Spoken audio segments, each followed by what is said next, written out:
Yo, what is up, guys? Elias here. And Cole, the co-host of the InspoCast, where we bring future fitness superstars straight to your ear.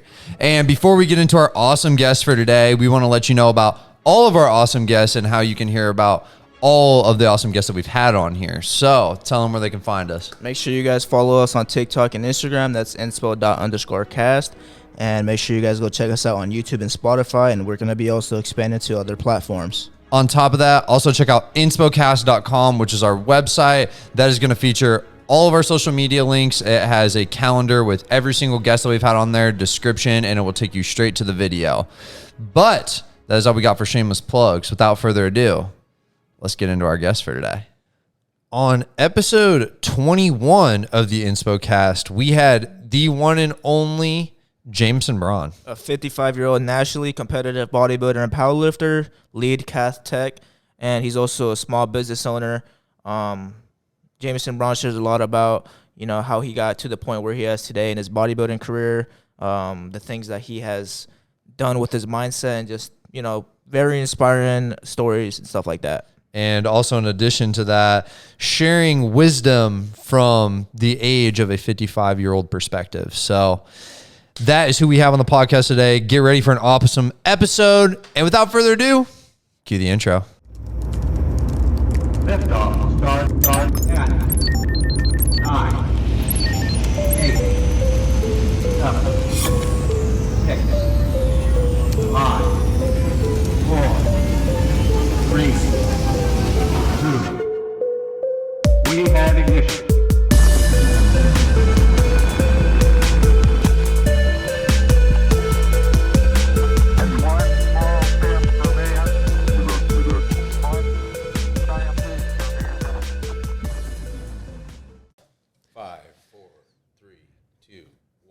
And we are live on episode 21. Actually, if you don't mind, you can actually move that mic. You can pull it up towards yourself. Yep. Or you can scoot up a little bit as well if you want. Yeah, no, that's perfect. We are live on InspoCast episode 21 with a very requested guest that we've had, Mr. Jamison Braun. So welcome to the podcast. Thank you for coming on. I know it's like you got a bunch of like 20-year-olds just asking you to come on a podcast, and you're just like, man, what the heck am I doing? Hey, it's an honor to be here. I mean, I've never done anything like this, and I've kind of been looking forward to it. And, just hoping that that things come off in a positive fashion, because that's always want to be helpful to others, positive, because I think positivity brings out the best in everyone. Most definitely it does. And at 55 years of age, correct? Absolutely, yeah. You have a decade of powerlifting experience. I'm guessing you have probably more than that in the bodybuilding realm. You are a heart cath, correct? Or yeah, I work in a heart catheterization lab. We put balloons and stents in people's hearts when they're having heart attacks. I also am the head of the electrophysiology department, which this is a whole subject on itself. The American lifestyle and what it does to the human body. Very much so. And we can go down there first if you want to. I just want to recognize first and foremost that you are a well-accomplished individual in the health and fitness sphere. And like we said, it's an honor to have you on. And I know a lot of guests are looking forward to this conversation because we've had a lot of younger individuals, started their careers very recently. And, they have a way of inspiring and motivating others. But with you come with so much knowledge and wisdom in terms of years of experience. And so I want to give the floor to you, even just to start from the beginning, because I think, stories in terms of your life are very valuable. And even hearing a little bit about like your upbringing, because obviously you're well accomplished now, but you didn't start out that way, right? Oh, absolutely not. I struggled in school. I was very quiet, very awkward. And the major outlet for me was exercise. And I struggled with communication, had some anger issues, things that maybe a lot of people could relate to, I'm sure. Yeah. And, a little bit of anxiety, a little bit of depression. And it seemed like the weights were always there for me. And, starting at like very, very young, Back in the old days, we didn't have gyms on in every town.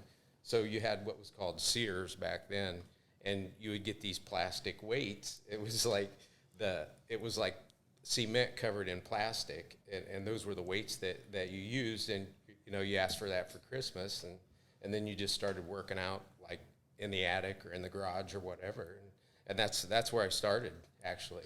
Okay, so first and foremost, started in the garage. What age did you start at lifting weights, by the way? I think I actually started at like 10 years old. Oh, goodness gracious. Yeah. Because at least my impression is, I mean, fitness, the culture, community, education has grown drastically since even the 2000s, right? Oh. So I'm guessing it wasn't nearly as popular back then. How did you have the foresight to even start at a young age like that? Well, I had an older brother. He was 10 years older than me. And back then, there was no internet. It was just magazines like Flex Magazine and Muscle and Fitness. And, every Friday he would get paid, and he would go to what was called the newsstand, and he would buy all the magazines of all the interests. Like he was interested in Kung Fu, and it had all the forms and everything in there. And you basically, like you would go on the internet to learn stuff now, you would buy the next version of the magazine, and you'd find out who's who in bodybuilding, what type of exercises, the diets that they had, which, in retrospect, I'm finding out that maybe they weren't telling all the whole truth of what everything was going on back then. I don't know if it was necessarily the whole truth. I think it was probably lack of knowledge more than anything, and lack of experience. As we know, you have all the information at your disposal at your fingertips nowadays, right? So you can get fact checked really easy. And back then, I can only imagine it was a lot more difficult to be able to understand what was good knowledge and what was bad until, you're decades in the experience yourself. Well, it's very interesting that you say that, because back then you just had one source. Now you have so many sources. So you have to be very good at picking out what's really good and what's really not. I mean, because people post things nowadays simply to get more likes or to get more views, which, for instance, some exercises, there's all these oddball exercises, and people think because it's different, it's really going to be that much more important. Right. But you really can't overlook the compound movements when you're starting out to just add body mass and muscle. Right. Dude, the ab twister 9000, folks, I'm sorry, is not going to get you the 8-pack that you dream of. Hit your compounds. That's first and foremost. Yeah.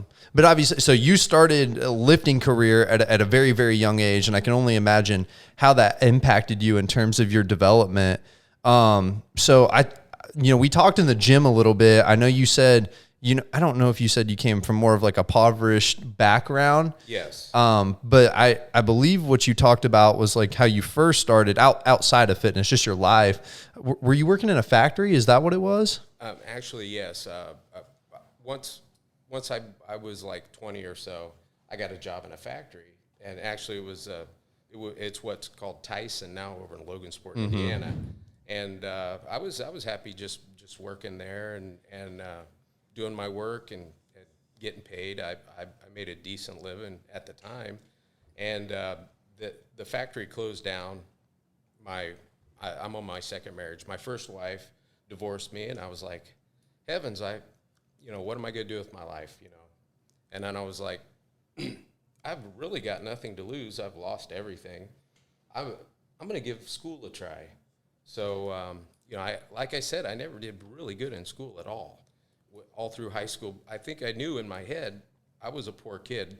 There's no way I'm going to college, Right. So I was like, why even try? Mm-hmm. I did find it important to graduate from high school, because the household that I lived in, I could have very easily just said, hey, I don't want to go to school, and they would have let me.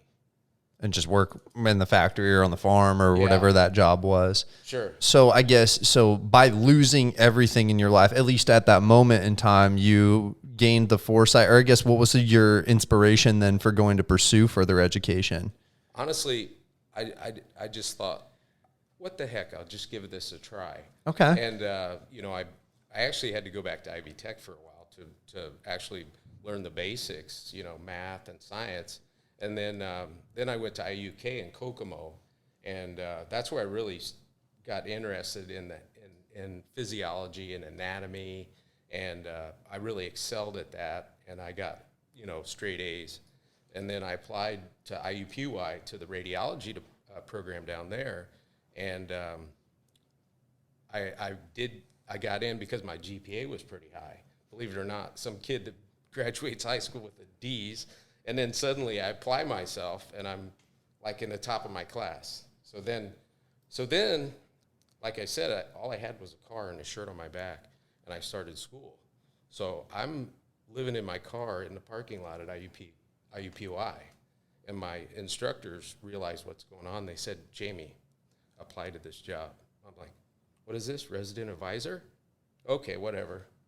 At least I have a place to live. So then I had a place to live, and then I had food, because I got a food card along with my resident advisor thing.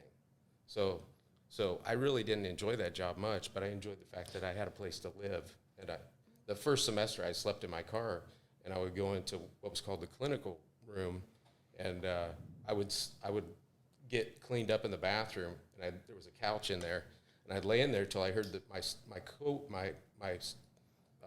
students, the other students in my class, coming in, and then I'd get up, I'd take a little cat nap, and then start my school day that way. My gosh. It's funny that you talk about that story in particular. So I used to work at Planet Fitness, actually, funny enough, and I heard a lot of different stories from a lot of different people. And funny enough, I don't believe he was in radiology. I don't remember exactly. I think he was an occupational therapist is what he was. But he came from a very similar story of, for 6 months, he lived out of his car. He had like a little cooler in the back, and his clothes prepped every week. He'd have to go to the laundromat and do that. And I think that's a side of life that I would say 99.9% of people probably never see. I mean, hopefully you never see that, at this point, but there's a lot that you learn from those experiences too. And at the time, did you believe that was just normal?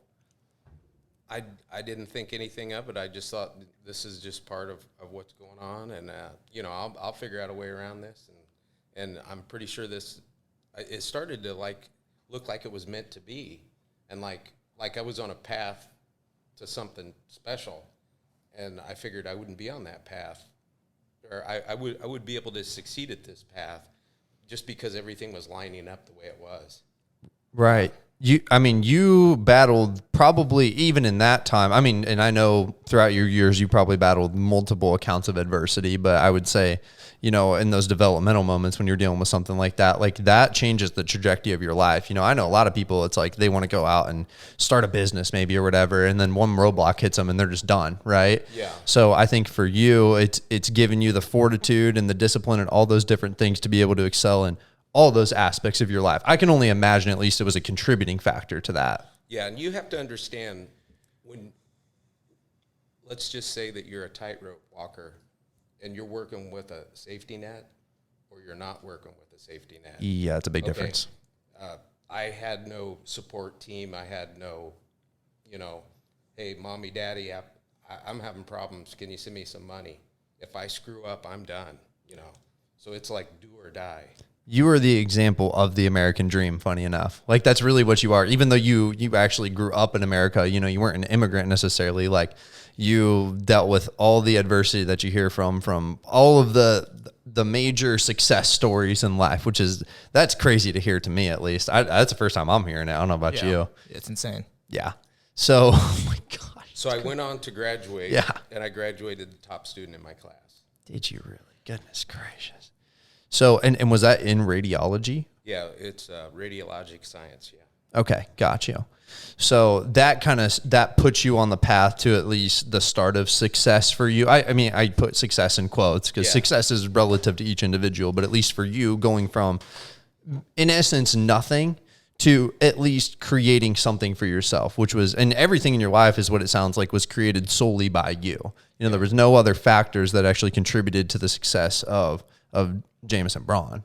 Well, now I do have to say that I am a religious man, and I believe in God. Yes. And I'm pretty sure he had a hand in it. Yeah, he most definitely did. Here, I'll pull this up for you. Sorry. No, you're good.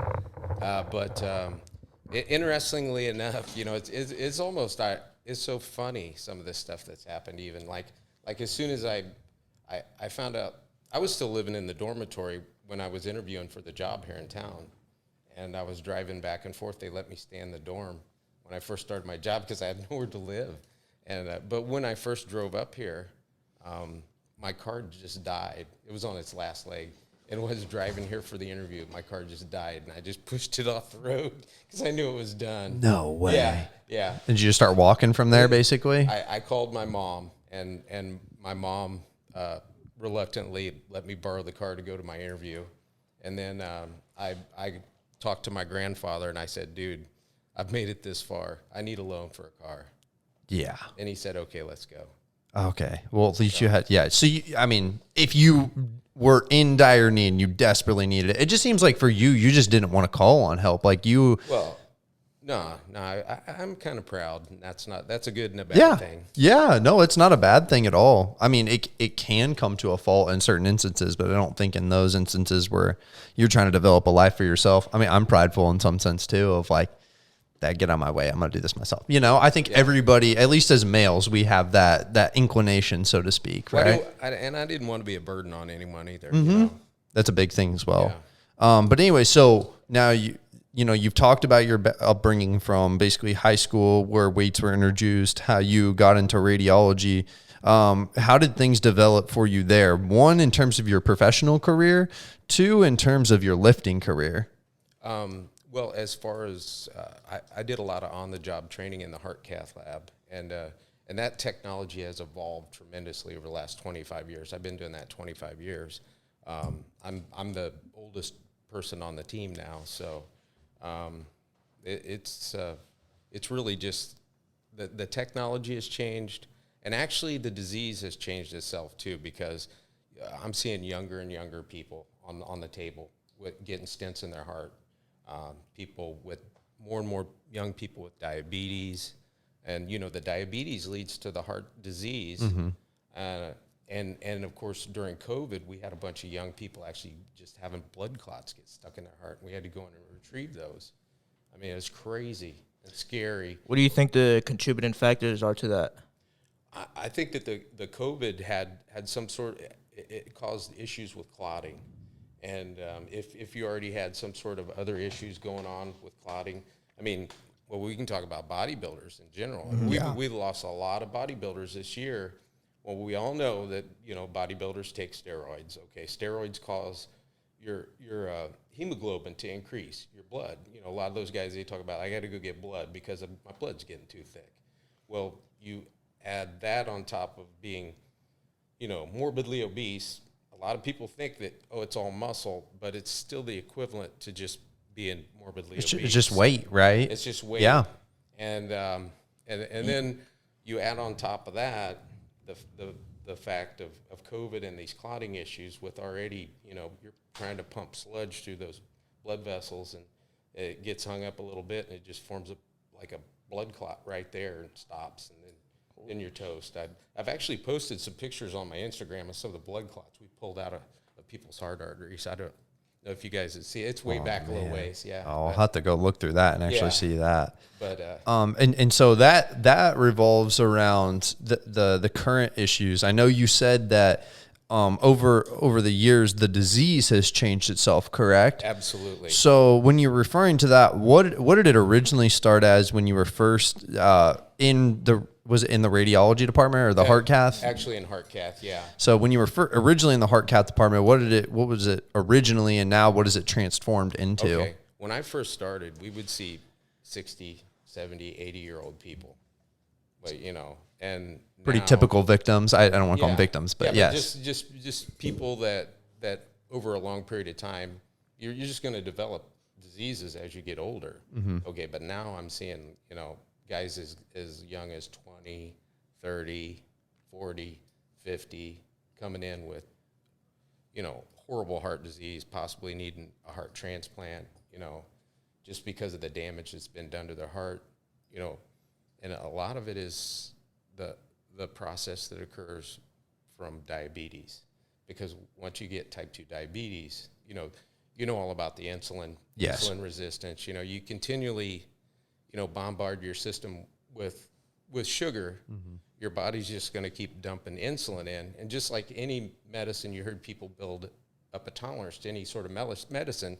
Well, this is your own body's medicine, and you're just developing a tolerance to it, to where that the insulin allows the nutrients in your blood to go into the cells, and once the insulin no longer works, then you just start building up the glucose in your bloodstream, and then you go in, you can go into a coma and various other things. But before this even happens to where it gets to that point, you're damaging your blood vessels in your heart and everywhere. So. And I can only imagine what some of the contributing factors to even where diabetes starts. I can only imagine you're going to talk about nutrition at large and how that impacts. Yeah. But what I want to ask you, because I know that's going to be a topic we'll probably touch on here in a bit.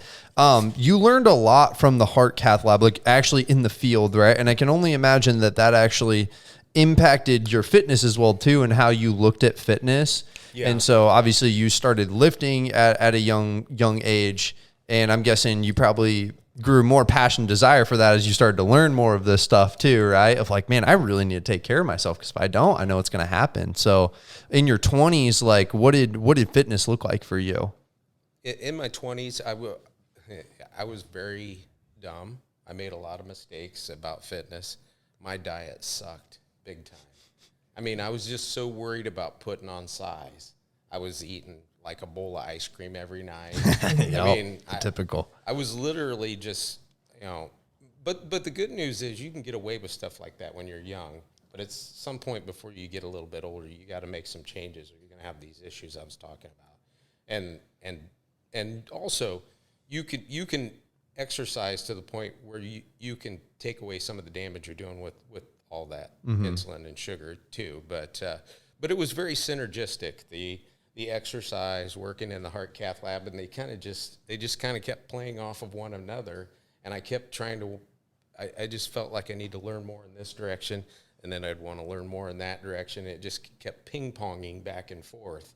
And the big change in my fitness was when I started hiring professional coaches. Okay. Professional coaches I wish I would have, but you got to understand, if you're going to hire a coach, you've got to have some good money. Correct. Yeah. I mean, if you're going to hire a good coach. Mm-hmm. That's correct. So it's actually something that we've mentioned on the podcast before about, coaching is an investment that you make in yourself, right? Yes. And so in essence, and it comes with a lot of things, I'm not saying that there's a direct I think there is somewhat of a correlation, but the more money you're going to spend, the odds are that the better the outcome is going to be. And also, I'm guessing the more that you're going to learn as well, maybe even about yourself, but about fitness at large. So when did you start to hire coaches for yourself, professional coaches? Actually, I started that during powerlifting. Okay. Yeah. So at 45, give or take? Okay. Yeah. It's crazy that you started I don't want to call it so late in your career also too. Like a lot of individuals think they need to start making these investments, I guess,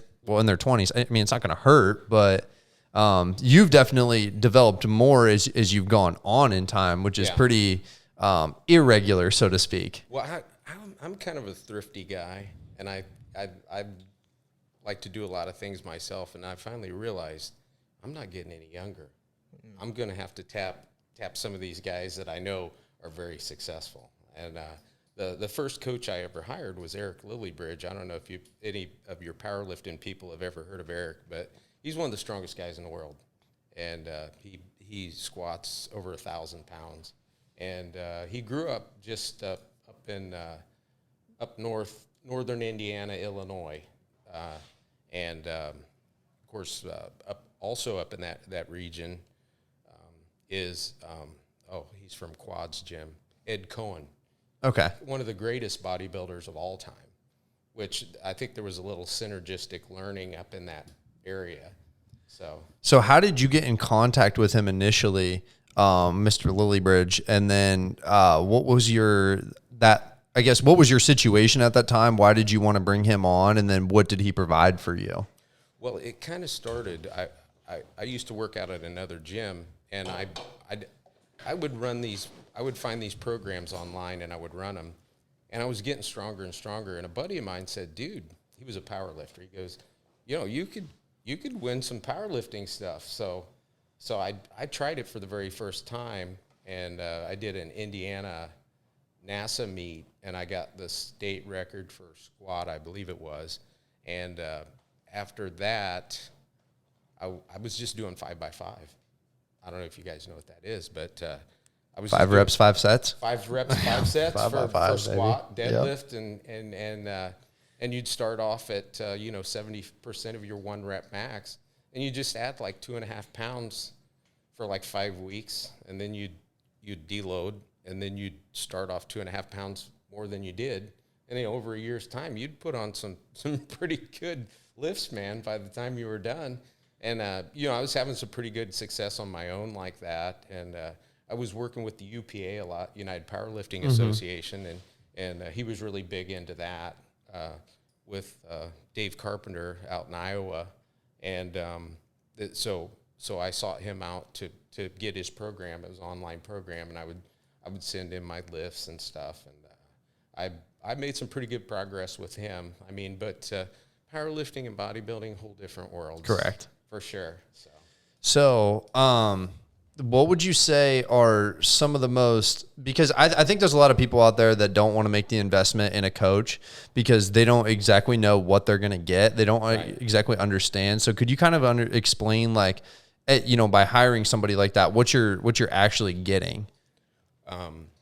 You get a very detailed plan, and obviously the more you pay, the more detail you get.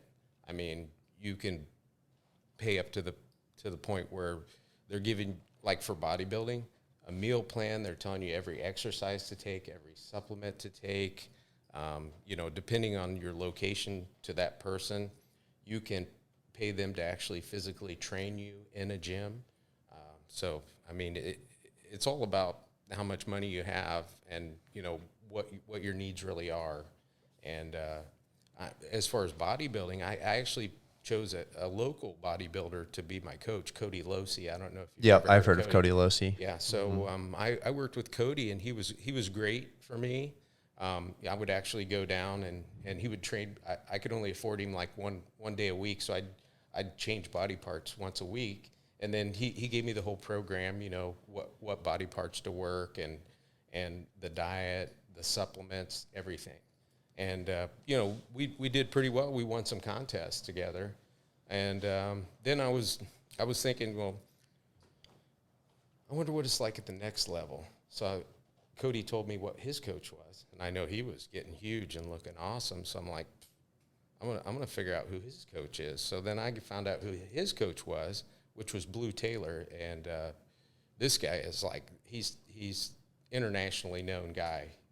Coaches a lot of pro bodybuilders, and I learned a tremendous amount from him, but it was pretty pricey, I have to admit. No, 100%. But like you say, you're going to get what you pay for, so to speak, right? You're paying for somebody's time, and obviously he's invested a lot into his craft, so it's a worthwhile investment, right?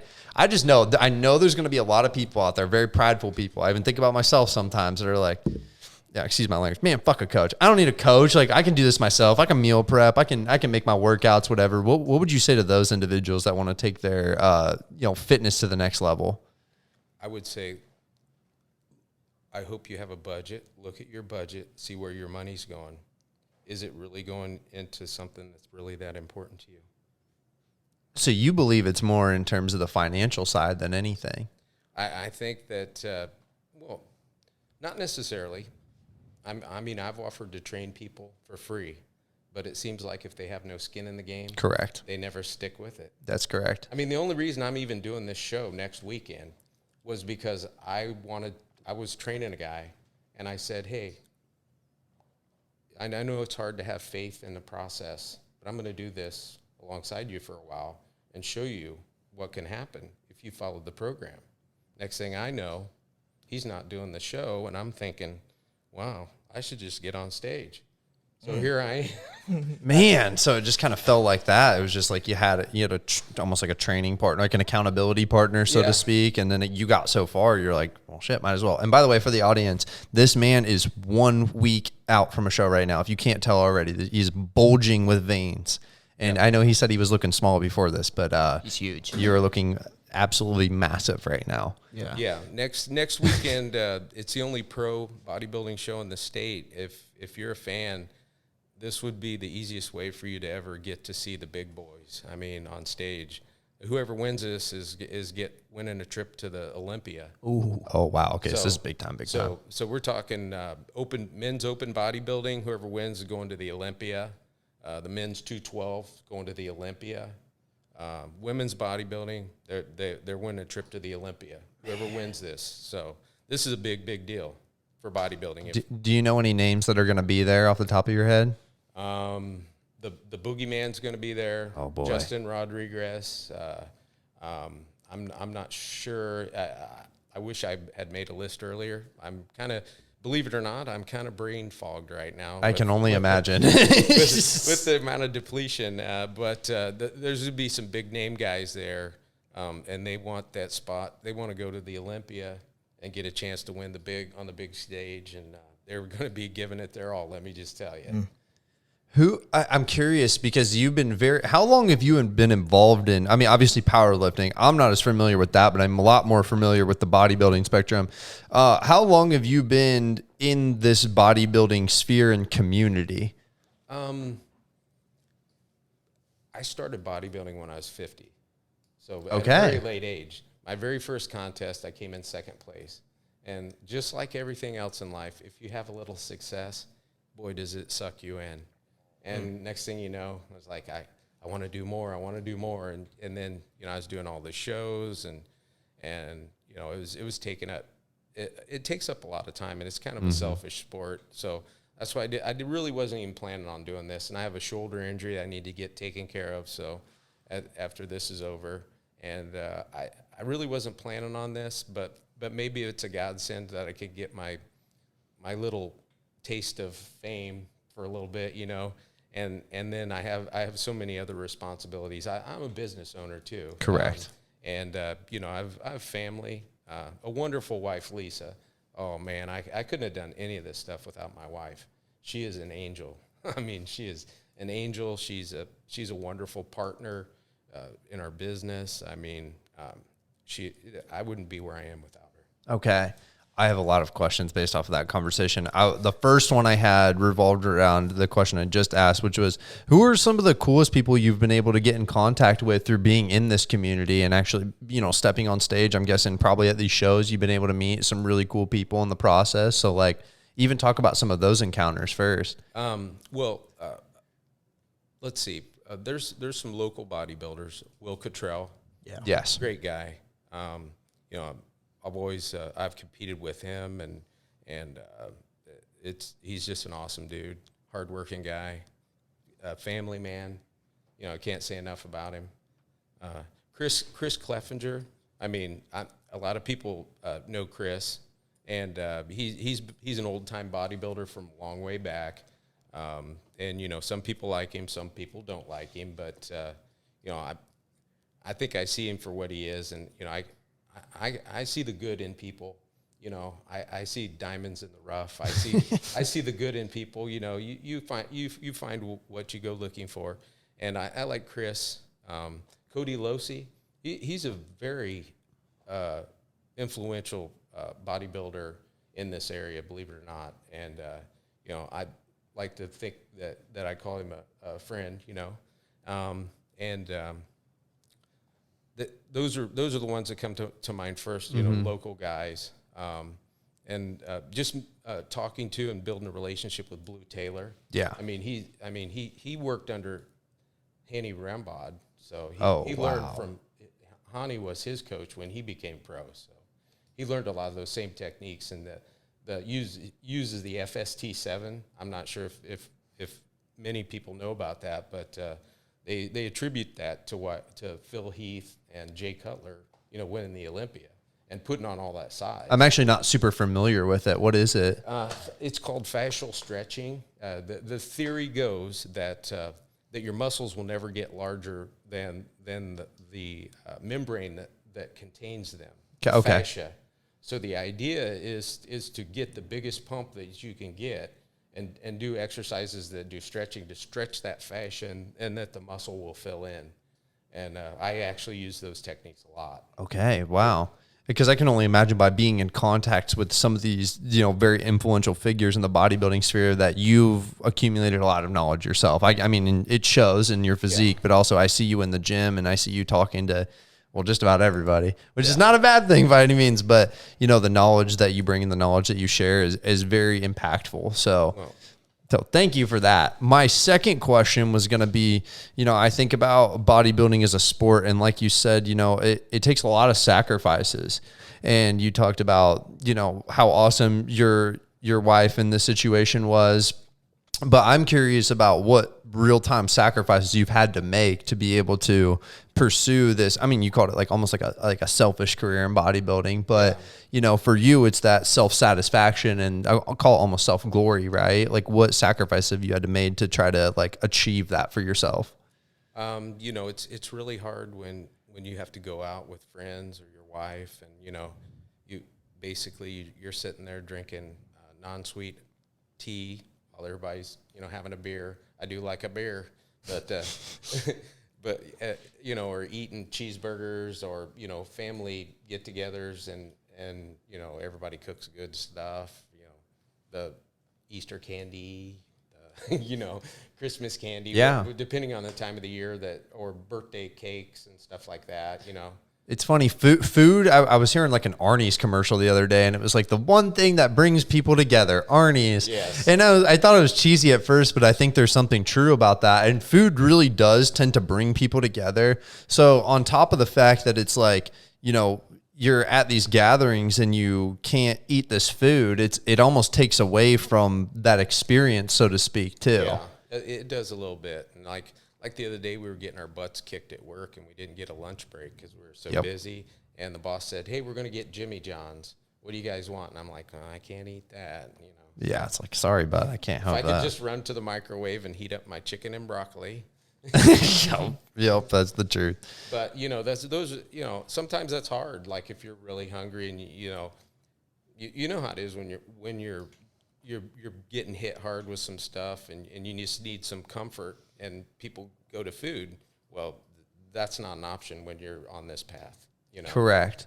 And I think about, you know, that's just one aspect, but like everybody's going to deal with adversity in their lives outside of, you know, the one mission that they have. Maybe like your freaking car breaks down or something like that, right? Absolutely. I can only imagine, because it's like, you're already in like a stress situation knowing that, you know, you're depriving yourself. And then I can only imagine those other scenarios. It just heightens everything else too. Yeah, it does. Yeah. And the other thing is that at some points you feel so beat down, you know, and for the type of job that I have to maintain a laser focus for extremely long periods of time.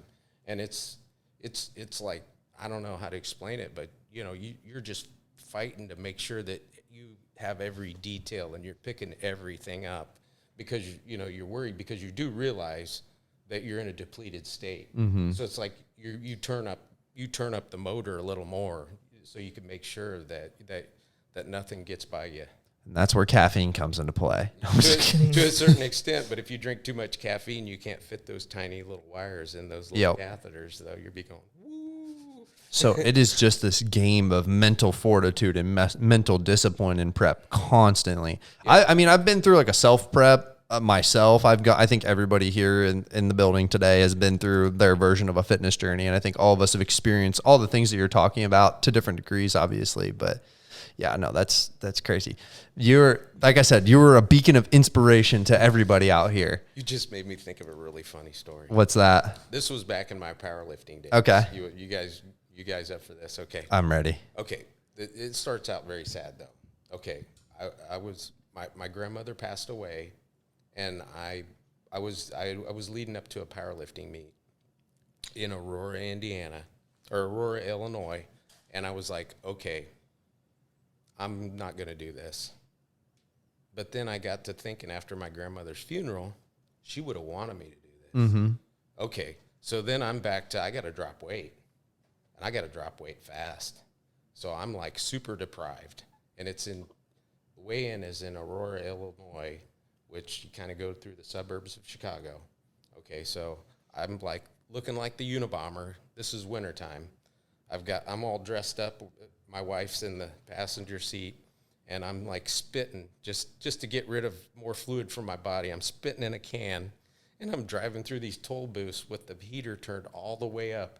And there's my wife is over here roasting in her underwear in the middle of the winter, and we're going through these toll booths, and I'm just so delirious, and she is such an angel, and I mean I'm about ready to pass out, and I finally weigh in, and then we go across the road and just I pig out. I don't even know how much I ate, but it was like a tremendous amount of food that you can't even believe. A copious amount of Big Macs and Whoppers. It was just crazy.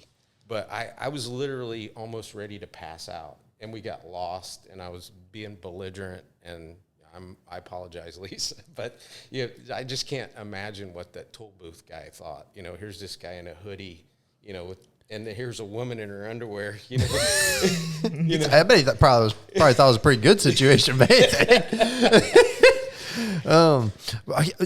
What, I guess, throughout all of this, right? I mean, I think there are some people out there that are going to hear this and be like, "This man's crazy." Like that story, right. that story. But I think a lot of this too, right? Like in terms of how disciplined you've been throughout the whole entire process. Like, what is kind of like your why? Like, why do you not give up, and why do you keep pursuing this career path, or this, like involving yourself more in this community?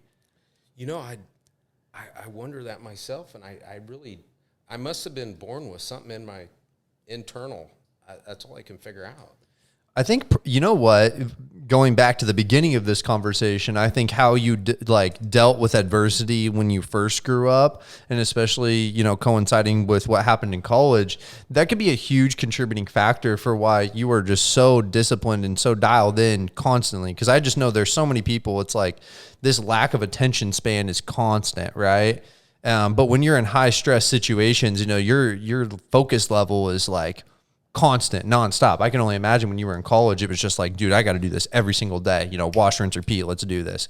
Go to bed, wake up, same routine, everything. And so that might, I don't know, but that could have been a big contributing factor to the success that you've seen up to this point. Yeah.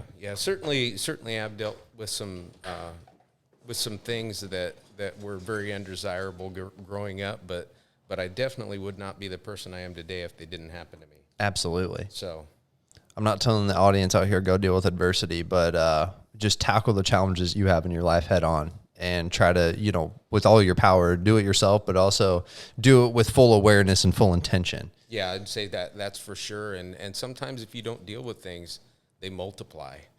Correct. And then, you know, so you don't want to deal with the first situation. Wait till it's multiplied to a power of 10 and try to deal with it. Yes. Bad habits accumulate just as much as good ones do, right? And so when you have this one bad habit, it's just going to keep multiplying, like you said, and it's going to feed over to other aspects of your life. So yes, tackle, and a big thing I'm guessing you probably recommend too is tackle the problems early on before you get later in life and they really hit you like a truck. I believe that's true. Sometimes it's like, if I don't deal with the problem, I just stress over it. So I was like, well, why not just deal with it anyhow?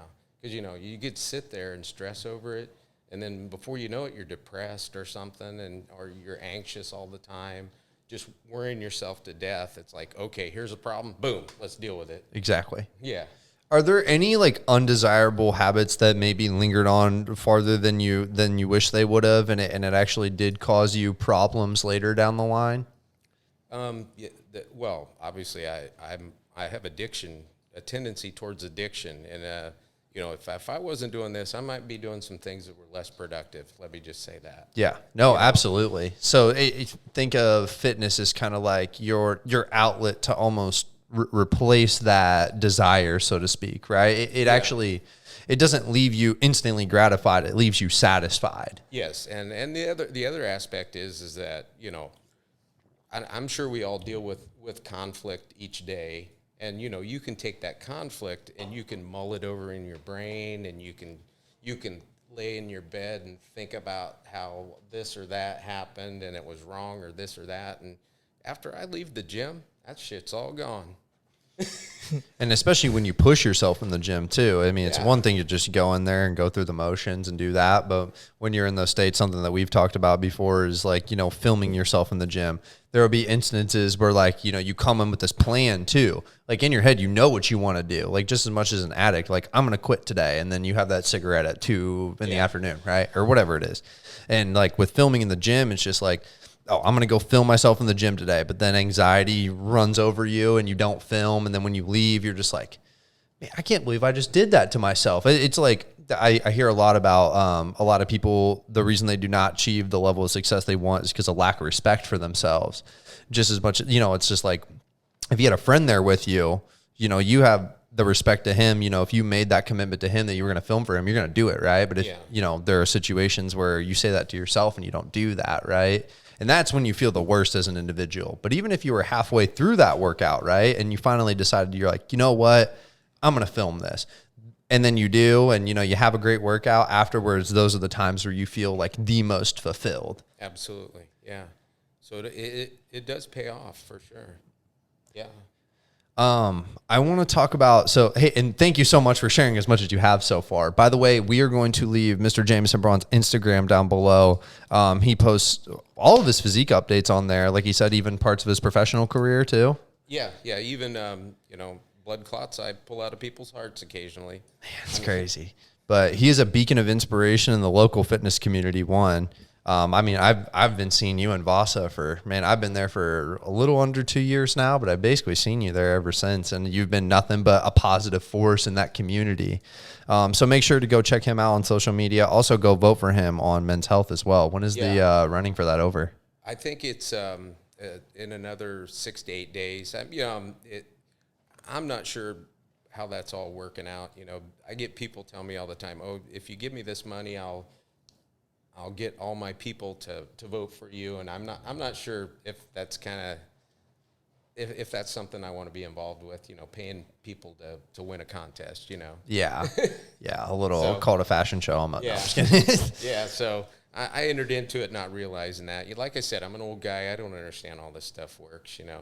I just figured I'd try it for the best. And, you know, if you don't try things, you'll never enjoy some of the fruits of them. So, yeah, I'm willing to try things, but maybe that's not for me. But I would appreciate any votes. Yes, thank you so much. Yeah, absolutely. We want to plug in anything we possibly can. Also, I'm going to have to refer my dad to you so you can kick his ass into shape because he's been out of shape. Well, it's very interesting.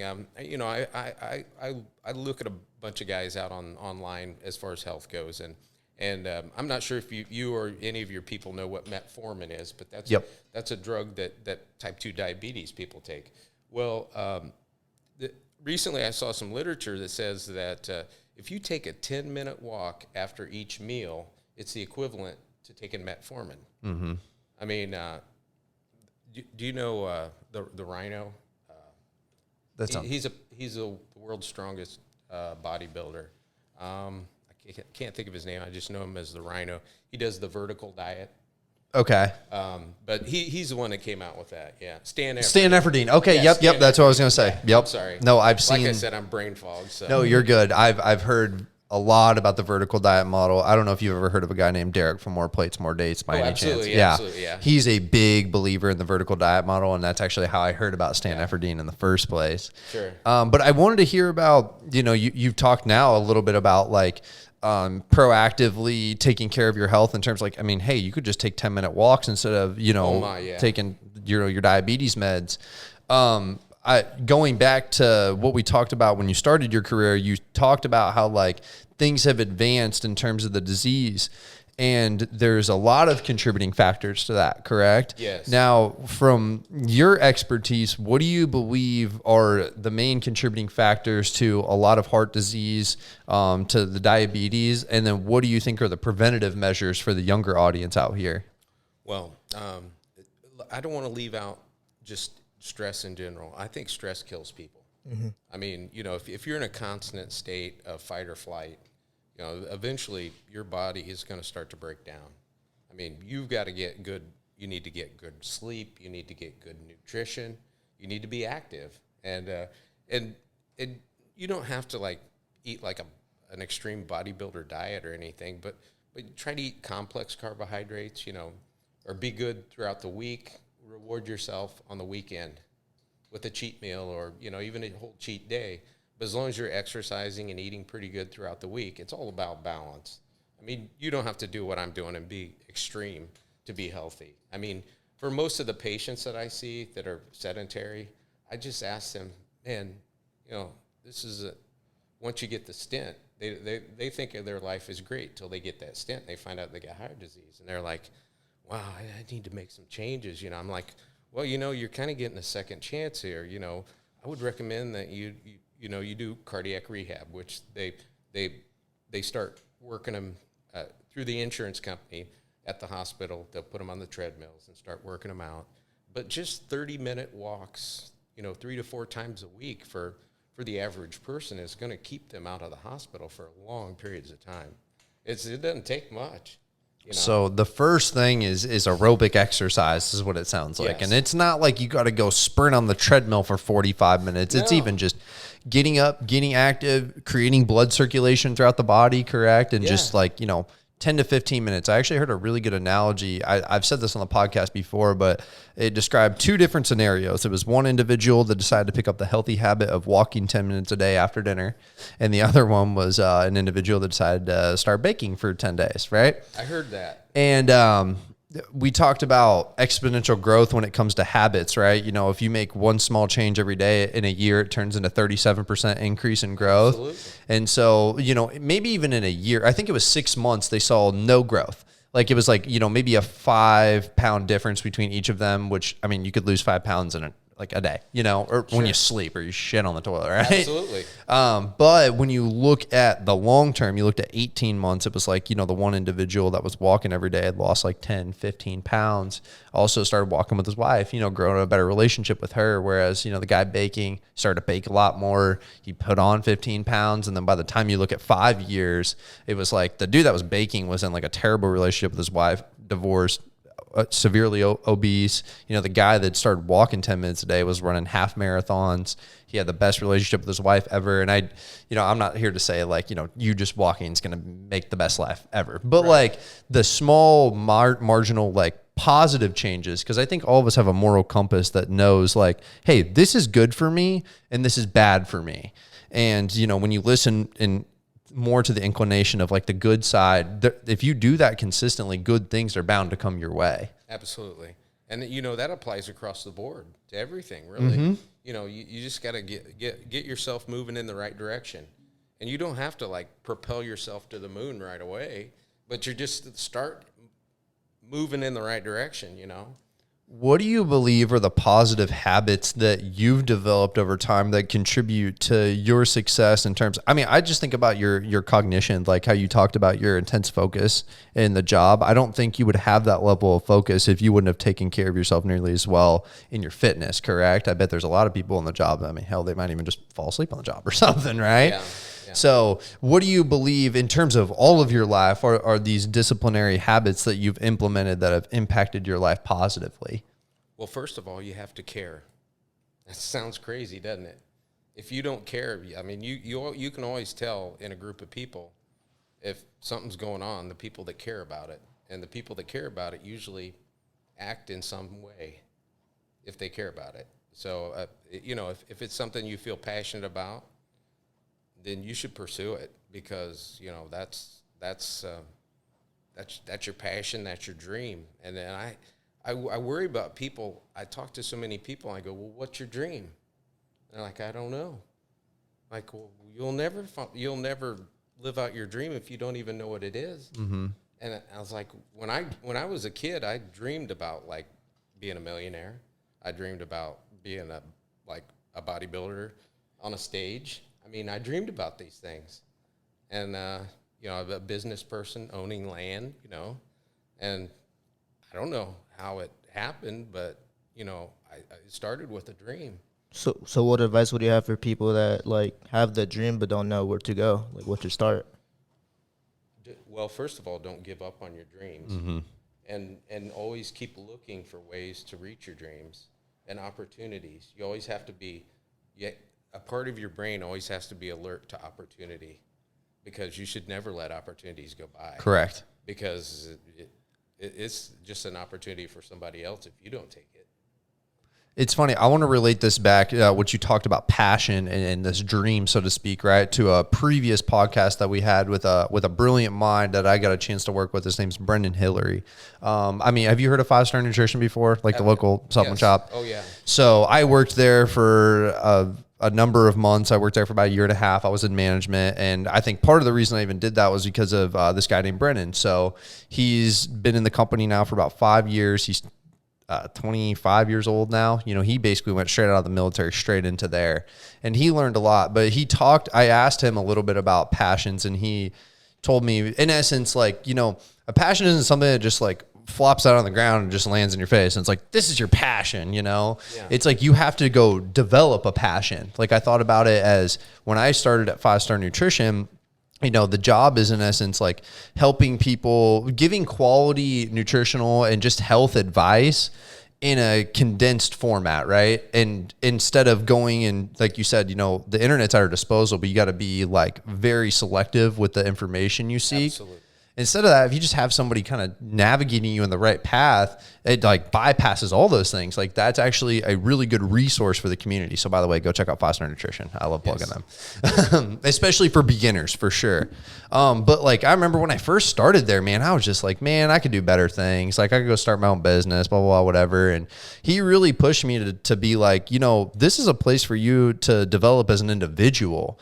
Like, and even outside of the customers, like, you know, screw that for now. Just get that out of your head. Just think about this as a place where you as an individual can grow. And when I figured that part out, that was where I started to really grow this passion for, like, you know, one, developing my skills, and two, using those skills to help people. That was a passion of mine. And so I was able to actually see the direct impact of what I was doing on individuals. So you, like you said, you know, I got the opportunity. You know, you can't like stray away from those opportunities. And when you get those, you seize them. And yeah, it's going to be hard work, but I mean, if you quit, that's just as hard, right? Because now you have to deal with the consequences of easy, which is everything gets way harder. Well, you bring up a wonderful point, and I almost left it out. You need to surround yourself by great people. And that is very correct. I mean, I'm telling you what, where I was 25 years ago and the amount of people, I mean, super intelligent people that I've been around, I've gotten a lot smarter. I mean, you know, your parents would tell you, you know, that, you know, hang around with good people, that'll rub off on you. Well, you know, I'm worried how much I've brought other people down, to be honest with you. Yep. But I've excelled because of other people, and just being around them and studying their thought processes and how they do things, and what's successful and what's good and what's not. And I owe a lot to a lot of people. I really do. So another contributing factor is an environment is key to your growth as well. That even in of itself, you know, I always think there's a few places where you can go where you can really see just about every aspect of life. One is the grocery store. You can see literally every walk of life, which is kind of crazy. Yes. The second one, I believe, is education. So when you go to a school, you're going to see various walks of life. And the third one, honestly, is fitness facilities. And if you surround yourself with those individuals, I'm not calling this like a social hierarchical scheme, but those people that you see are very disciplined into their craft, and you surround yourself with those people, those are the people that you want to be around. And that's how you're going to learn the most too. But also that's where you develop those quality habits. You're going to learn those from those people. Yeah. I mean, we talked about the importance of a coach. I mean, you know, if you're not going to have a coach, you definitely got to surround yourself by the right people.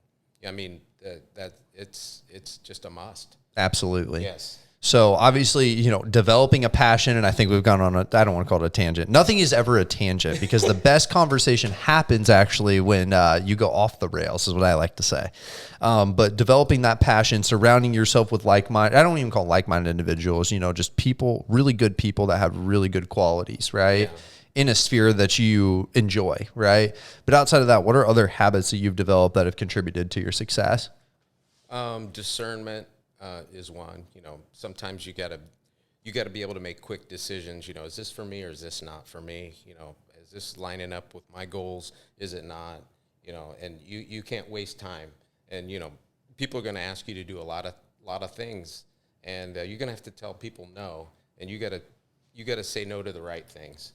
so that you can say yes to the right things, to the wrong things. I'm sorry. Yes. I always hear it is like time is probably the most valuable resource. And I think it's something, at least for you, probably in retrospect now, being 55 years old, that you've realized. I think probably us, we take it a little more for granted than you may. Yes. Like what is your value of time in all of this, as you somewhat mentioned there? Once you get to a certain point in your life, you realize, okay, we all know timelines.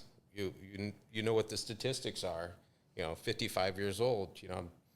Life expectancy is 80. How many more good years do I have? So time is, what am I going to do with this time that I have left? So that's I don't worry so much about finances now, but you start to worry about your time, and your health and your time, really, at which your health kind of equals your time, really. So for the younger audience, because I think that's what constitutes most of our following, what advice do you have for them in terms of the value of time and valuing that even from an early age? I think that you should never take time for granted. And, even working in my business, I see people pass, and you can't take that time for granted. You can't take loved ones for granted. You have to take each day as a gift. And you need to make the best of it. Monday is not Monday. Monday is a new opportunity, and it's a new day blessed by the universe. It's a whole different thing from last Monday, even from the day before, even from the second before now, Yeah. So 100% agree. Are there any other contributing habits that you can think of that have really led to your success? I think those are good though, because passion. I can't remember the second one, but the third, discernment, right? Discernment, passion, surrounding myself with good people. Yes. Those are very good. Hardworking. You got to be hardworking. You will never get the results from the work that you never did. That's a very great quote. And as we've talked about on the podcast as well in episode 8 with Colton Lennon, hard work is a skill set. It's a skill set that you develop and acquire over time by putting yourself under stress, under tension. And so put yourself in those uncomfortable situations now so that you don't have to climb yourself out of a hole later. And it's interesting. Sometimes out of all the chaos comes something beautiful. Absolutely. I like to say that when you're on the road to success, you're gonna face obstacles because you're on the right path. Yeah, but that's for sure. And if you're on the if you're doing something good, there's gonna be some problems. Yeah, it is always that way. Mm-hmm. Challenges. I think it was Denzel Washington that said this. It was like, when the devil's not knocking at your door, that means you're probably doing something bad. Because in the example, he was like, the devil's like, oh yeah, he's good. He's my best homie. But when you're doing something good and you're challenged with temptation or you're dealing with adversity or whatever, that's when you're on the path towards something good, potentially something great. So think about things like that. It's like those challenges and those obstacles are not a curse. They're actually a blessing, and they're pointing you in that right direction. And everyone teaches you something that you'll use later on in life, and you'll add that to your tool chest. And the next time something comes up, you just reach back there and pull it out and say, I got this. Absolutely. Just like this conversation. Episode 21, baby. Yes, sir. I know there's going to be, regardless of viewership on this episode, I really don't care. Like I said, we're selfish. I learned so much from these episodes myself. Yes. So thank you so much for the conversation so far. I'm not ending this by any means. Talk a little bit about, did you have any other habits that you wanted to implement into there? Not that I could think of right off the top of my head. Okay, because I think that was a really good list off the bat. So, hey, audience, take some notes there. Use those and apply those in your life, even today, starting now. Talk a little bit about your business. I know you said you're an entrepreneur, and I know, this podcast being more in the entrepreneurial sphere, I want to hear a little bit more about your business. Man, I've been so lucky. I started off when the kids were little. I wanted to buy a recreational property. So I bought a property down on the river, had a barn on it, had a trailer with a guy that was already renting it. And we were going to kick him out. And he was like, I got no place to go. So I was like, okay, you stay there. So he's been there for like the last 20 years renting it out. And we started renting out and it paid for itself. And then we started renting out the barn to a contractor. And then back in 2008, the bottom fell out of the economy. And, you know, working in healthcare, I still had a pretty good income at that time. So I was like, oh, I should probably invest in some of these foreclosures, you know. So we did. And then recently, my old house in West Lafayette, I kept that, and then I bought a farm out in the country in West Lafayette. So now we have multiple rental properties, and it's been pretty good to us. Actually, with the economy the way it is, you know, I have a 401k through work, and it's tanking big time, but the real estate is like climbing. Just bam. You know? Yeah. So I'm like, whoa. So at least something's good, you know. Yeah. The stock market sucks, but the real estate has been so lucky to me, and it all started just because I bought that one place as a recreational property on the river on State Road 43, and it's one of those things that just started off small and built up to it. Right. So one thing we like to encompass in this podcast is health at large. And I think there's different aspects of health. You know, you talk about the physical health, the emotional health, spiritual health. Another one of those things is financial health as well. And, you know, you've talked about how you came from a impoverished background. You've made it all the way towards, I'm not saying you're Jeff Bezos or anything like that, but obviously you've learned a thing or two about financial health. And, you know, coming from where you started, I guess, which was basically like, what did you know about finances when you first were young? And then what have you learned along the way? Well, when I was growing up, I lived with my grandparents for a while, and they grew up during the Depression. So they taught me about saving and, you know, the value of things and being thrifty. So I've always been like that. And then I've just tried to build, you know, just build the business, build the bank account, just slowly, and try not to use too much financing and overfinance, and not overextend myself, you know, to try to just keep an even keel on all that, and it does just slowly, gradually climb, just like fitness, slowly, gradually climb, you know.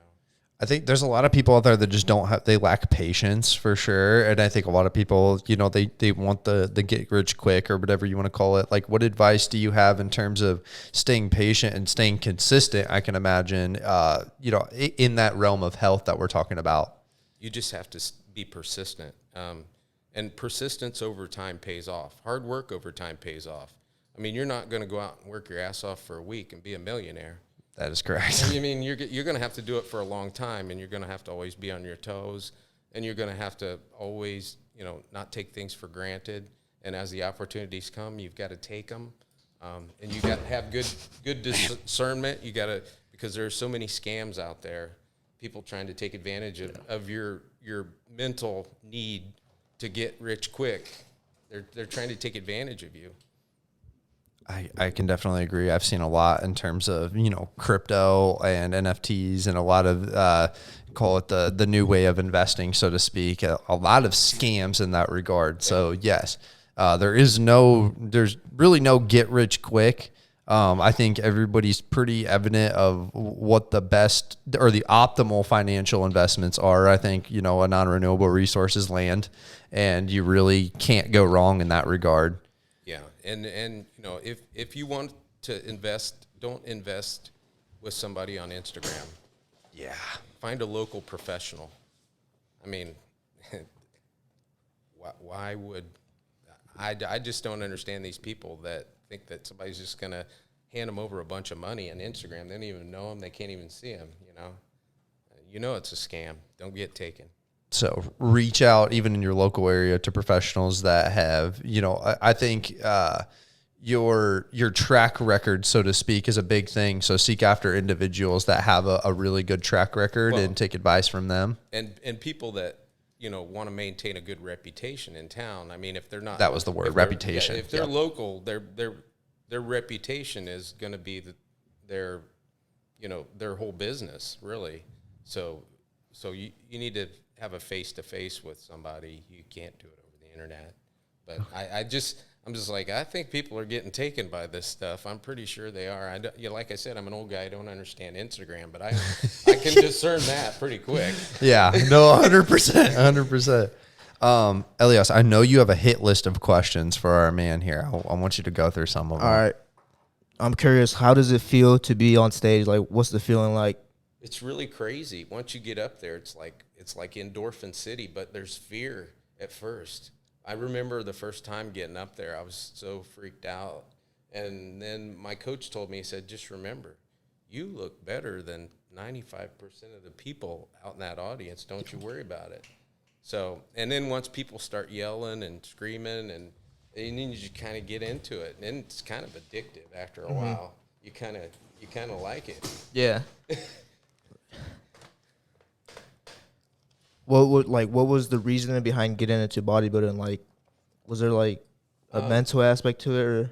Well, I'd been in powerlifting, and I was getting to the point where I knew I was starting to break down, and I was starting to have some issues, and I knew that I couldn't keep pushing heavier and heavier weight, and I thought, well, I had made it a goal of mine that at 50 I would try bodybuilding and just see, how I could do.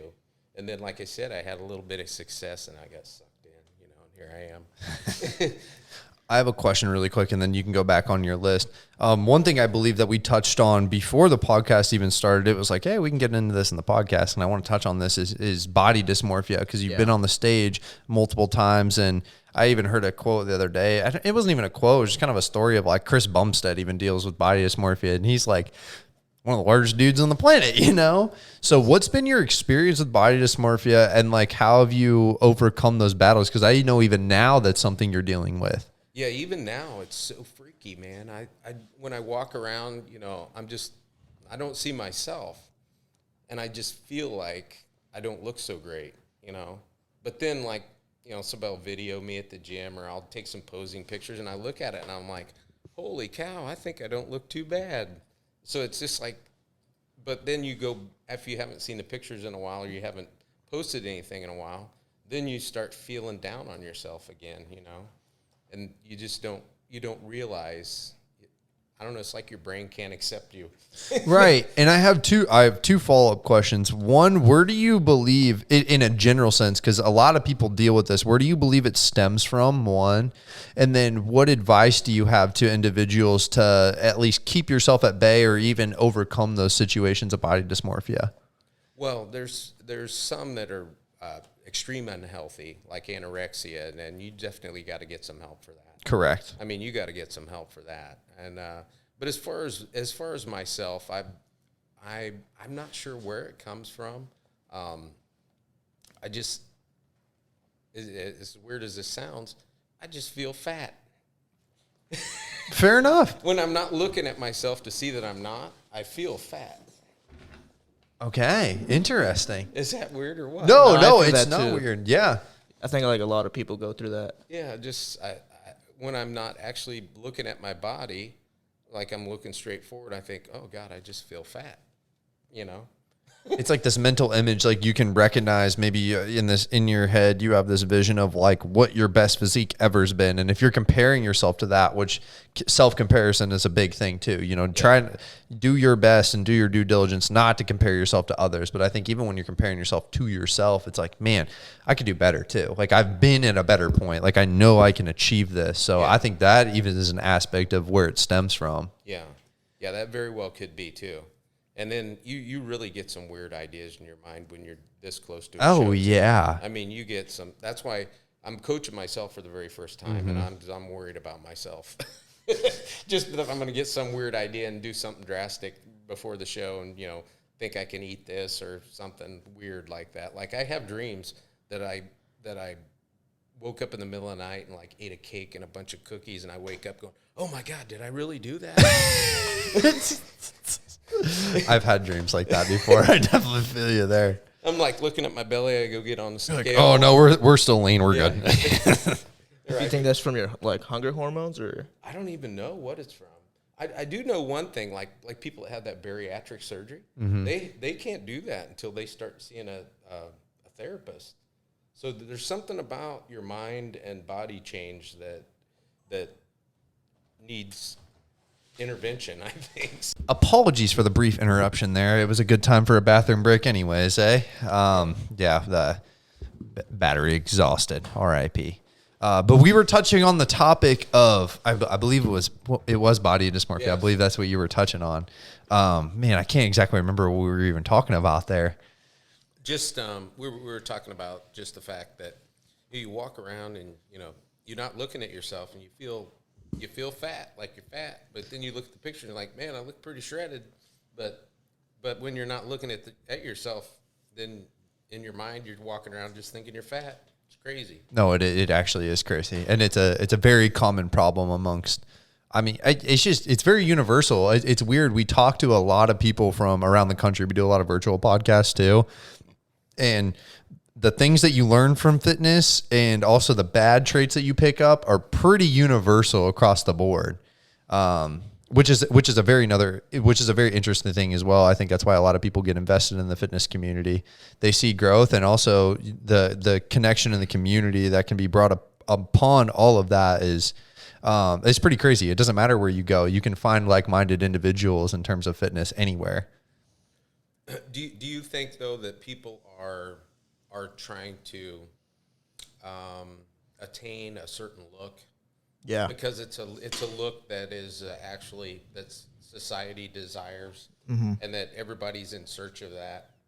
And maybe we've set the bar a little bit high in some instances. I don't know. I think it has to do a lot with social media. Yeah. Yes. Very much like you think about, I mean, we had a female on the podcast talking about beauty standards, which is a big thing amongst females. But I mean, even males are going to deal with this specific instance. Like you see Chris Bumstead, right? And he'll post pictures of him 4 days out. And it's like, man, I want to be like that. But it's like, and the other thing is like, they don't even understand the sacrifice that actually goes into that. And it's like, is he really enjoying his life at that moment in time? I don't think so. No, probably not. No. So, yeah, social media is a very interesting place. And it definitely, the positive is, you're able to gain inspiration, motivation from individuals across the world, and also be able to get in contact with these people. Like we talked about in the brief interview, we were talking about reaching out in this podcast and growing this thing. It's like we have the opportunity to actually go out there and get in touch with these individuals. Back in 1980, that probably wouldn't have been possible. No, not at all. I mean, you would never have these type of discussions that you could basically be seen around the world. I mean, it's crazy.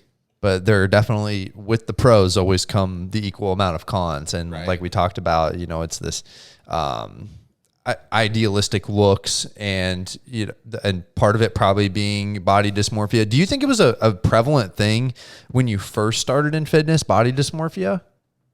I don't remember it when I was younger so much. I mean, I didn't look as good probably as I do now, but I didn't think it was as big of a deal back then. No. Okay. I would say no. I think once I got to a certain level, then I started to think like that, because I mean, when I was a power lifter, I was chubby. I mean, I had the big power belly, Yeah. Also, if you wanted to scoot up, just like yeah, absolutely. Perfect. There we go. Yeah, I had the power belly, sitting there in my singlet with my big round belly, lifting big weight, Actually, I remember you probably even in January you had a little bit of a belly. But we bulked up pretty good this year. My biggest bulk I got up to 220. I'm a small frame guy. That's a lot of weight. It didn't look pretty at all. Right. I looked like the Michelin Man. So this is something I don't know if you know. I at least recognize this. I swear you are known for basically like posing in Vasa. Like you really are. And people see you all the time. They're like, man, just this old Jack guy just posing in the mirror with the lat spread. He's just massive, Where do you gain like the confidence to even do that? I guess just doing it over and over and over again, and doing it on stage. I'm mostly just thinking, man, I got to get this posing down, or I'm going to do all this work, and I'm not going to be able to present it to the judges correctly. And it's like, if you don't do it regularly, you can't make everything pop just right. And I mean, there's been so many people around the gym that I've helped to do a lap spread. It's so amazing. These people come up to me all the time. It's like, how do you do that, man? I'm like, okay, let's do it together. Come on. I'm gonna have to reach out to you for some advice when I see you in the gym next time, because I need some help. It's funny. I mean, and some people are really good at it, and some people aren't. It's just it's odd to me that some people have that connection that they can do it, and some people are going to have to work at it harder. Absolutely. This man is a freaking monster at the lat spread. He really is. Actually, he is going to be the next IFBB pro, by the way. That is his number one goal right now. You go, man. Yes, sir. go. If Mr. Braun could teach us anything, is that anything is possible in life. Yeah. It really is. It really is, you know. It doesn't matter where you came from or what your circumstances are. I mean, over time, you can overcome it. I'm telling you. You're the living embodiment of that statement right there. Yeah, I'm just stubborn. We'll go with that. What other questions do you have, Elias? I know you had a few more. What are the biggest struggles that you go through during prep? Oh, the biggest struggle is my work, for sure. Yeah, just like I said, making sure that I keep that focus during work, you know, because it's long cases, complex things going on. Mentally, just trying to make sure that I don't drop the ball in any fashion. That honestly is the hardest thing. Dude, I was just thinking the other day what it'd be like if I was retired, or, you know, if I had a cushy job where I didn't have to really stay focused like that, how much easier this would be. It would be amazing. It would, but at the same time, this is more advice for me personally, because I've dove a little farther into my professional career. Like I said, I was at 5-star for about 18 months, and now I'm actually in automotive sales. So I've been trying to pursue financial health, one, but also just growing that skill set of sales. But I've found the work-life balance to be very difficult. Like I'll just go head in, dive into my career, and then other things will suffer, and it's almost like a rebound effect. You know, I won't try as hard at work, and then I'm like, damn it, like I could have done this, I could have done that at work, you know, feeling less successful. Throw fitness in the mix, that's a whole different animal, right? Yes. So what is your advice for young professionals out there to achieve, so to speak, this balance amongst their life?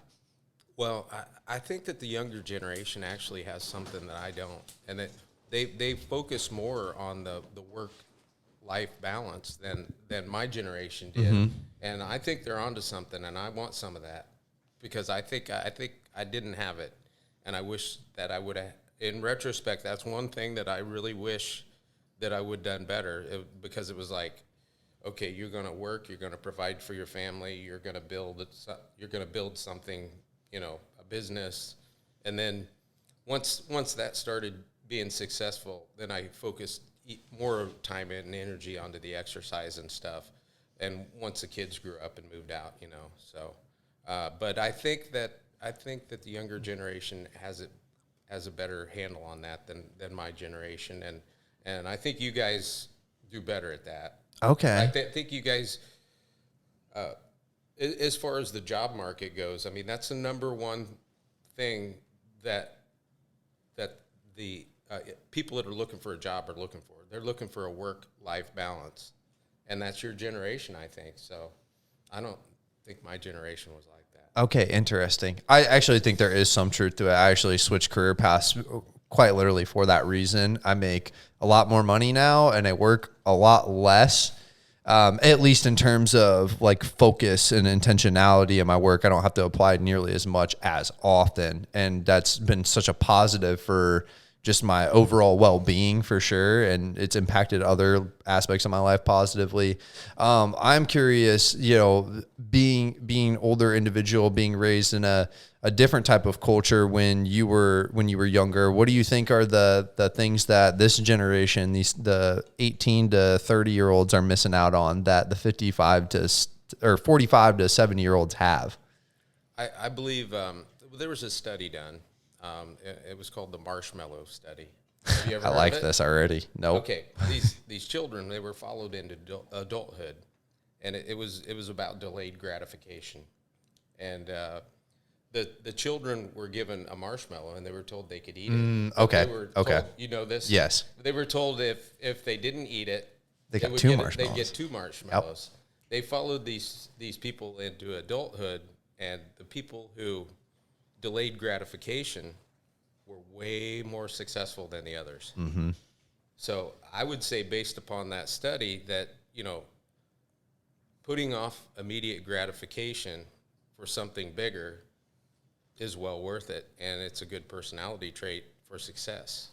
I think that is something that our generation, I even think about myself specifically, deals with. I think social media is one of those things that is an instant gratification, or TikTok's another platform too, where it's just like, you know, you get this instant buzz. And when your life is surrounded with those things, right? And from a cultural standpoint, it's accepted as well. It's not like it's one of those things where it's like, it's bad to be on Instagram and TikTok. I mean, there's like some aspect of that, but most people, it's very well accepted. That's a hard balance to maintain. And I also, when you talk about that, I think about, do you watch Joe Rogan at all? Yeah, I watched Joe a little bit, yeah. So I heard this thing along the lines of, everybody will achieve a success in their lives, but the level of success that you achieve is directly correlated with the amount of discipline that you apply. So the example being like, okay, let's say you and I are the same exact age right now. We're 20 years old, and now fast forward 5 years, we're 25.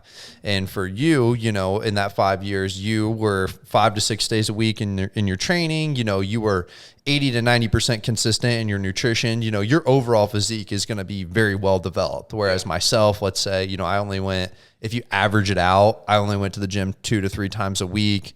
Maybe there were some days I just wasn't feeling it, you know, and like I went out to the bars with my buddies a few more times than I wish I would have. You know, my physique is going to suffer as a result of that. So I think that level of intentionality and discipline, and apply this to every aspect of your life, right? But is directly going to impact the level of success that you achieve. It all goes back to, I like to keep little simple sayings. You'll never get the results from the work you never did. Yes. Man, that's twice in this episode. So make sure you apply that to your life. I mean, but before we could go look everything up and, you know, on the internet, you know, the older generation would pass along these sayings to you. Mm-hmm. And they had meaning to them, like a bird in the hand is worth 2 in the bush. A bird in the hand is worth, explain, elaborate. Okay, there's 2 over there in the bush, but you got 1 in your hand. You're going to give up the 1 in your hand to go potentially get the 2 in the bush? No, that's a sure thing. You take the sure thing. Oh, I like that. Okay. There's all these old sayings, but they would pass down a little bit of wisdom to you in those old sayings. See, that I don't think it happens anymore. But no, very much it does not. But I like to remember those little sayings because it reminds me of things, you know, to try to be good at. Analogies are actually very, very good. Yeah. Because they take complex information into simple concepts that you can apply directly into your life. I guess we call them memes now, right? Yeah. We'll call it that. Other questions. Do we have any others? Yeah. Okay. Like when training, do you think it's important to listen to your body? Absolutely, it is. Yeah. I've had so many friends that have torn, you know, muscles, that have really jacked themselves up and try to push through it. And I think sometimes you just got to back off and you got to rest and you got to listen to your body. You really do. To add to that question, what does it mean to listen to your body? If you know that something's consistently hurting when you're doing a specific exercise, you know, you might want to, like an old guy like me, better like go to the doctor and get it looked out. But you know, in a young guy, you know, you might just not do whatever that is bothering it for a little while, and take some ibuprofen, ice it, you know, give it some time to recover instead of just continually bombarding it. Gotcha. Which is what I did when I was younger. Yeah. Yeah, you learn from your mistakes, right? I know Sometimes. many things not to do as far as lifting. And I mean, I probably know way more of things not to do than I do what to do because I've done them and I've learned the hard way. Well, that's the thing. I mean, it's process of elimination, right? If you figure out enough stuff not to do, you eventually just figure out what to do, right?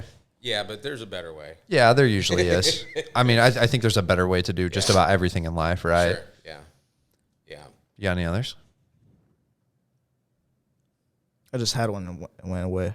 Ah, man. Well, do you have any questions for us at all? It's a random question, I guess, but Well, just, you know, that question I asked you earlier, is this your guys' dream? And you said it was, and I respect that a lot. And I think it's great what you guys are doing and reaching out to people and sharing ideas. I mean, I think sharing ideas was a wonderful thing.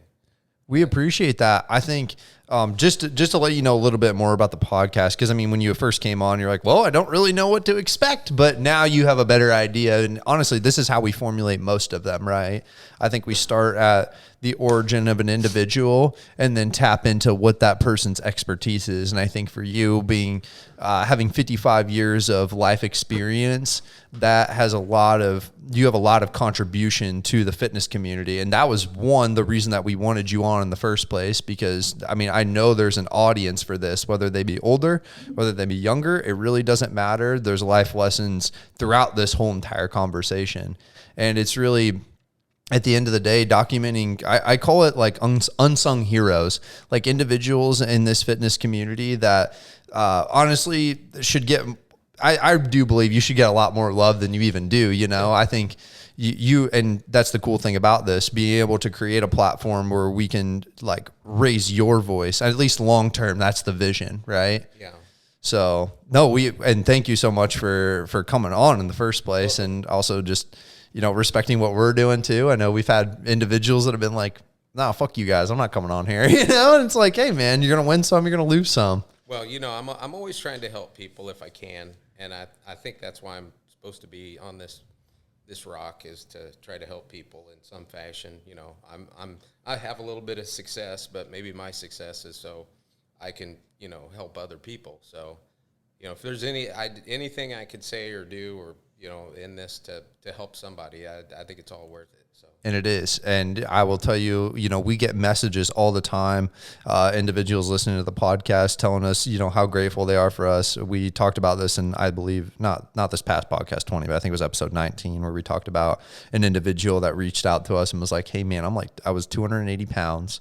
And, you know, I've started to get back on that train again. I'm on a consistent nutrition plan. I'm drinking a gallon of water a day. I'm working on my mental health. I'm journaling. And I just want to thank you guys for having the courage to do what you do. And like, that's the biggest thing for us, right? And I think that's the biggest thing for anybody. Like we talked about at the beginning, it's like, it's not about how much impact you make. It's just about the quality of that impact that you make. Oh yeah. It was very interesting that you bring that up. I was helping a buddy of mine from a long ways back. He wanted to do an arm workout today, and this kid walks up, and that I talked to several times at the gym, and he's like, hey, I just wanted to shake your hand and thank you for that advice that you gave me. I've really been making some great strides in my efforts here in the gym, and I just wanted to thank you. So I was just like, well, that's what it's all about right there. It is. That makes you feel so good. That's why this community is so addicting, because it's like, man, in some way it could be in vain, but when you get things like that, I mean, it completely transforms you as an individual too, and keeps pushing you to pursue whatever that goal and dream of yours is as well. Sure. Yeah. It is. It's really encouraging. Yeah. To actually be appreciated for something that, you know. And you are very well appreciated in the local fitness community. And I hope a lot of individuals get to hear this podcast, and I hope it expands beyond that, because you deserve all the recognition that is coming your way. Well, I appreciate that, and thank you. Absolutely. Should we go into wrap-up questions? Unless you thought of that question. I want to talk a little bit more about bodybuilding. Sure. Like what? I don't know. I'm just very interested in bodybuilding. So I just started a prep 3 days ago, 18 weeks out. So I just want to kind of hear your advice for me. First of all, do you have a coach? I don't. You don't have a coach? No. Do you have a plan? Do you have a written out plan of what you're thinking you're going to do? Okay. I think it's so important. Okay, here's another one of them damn silly sayings.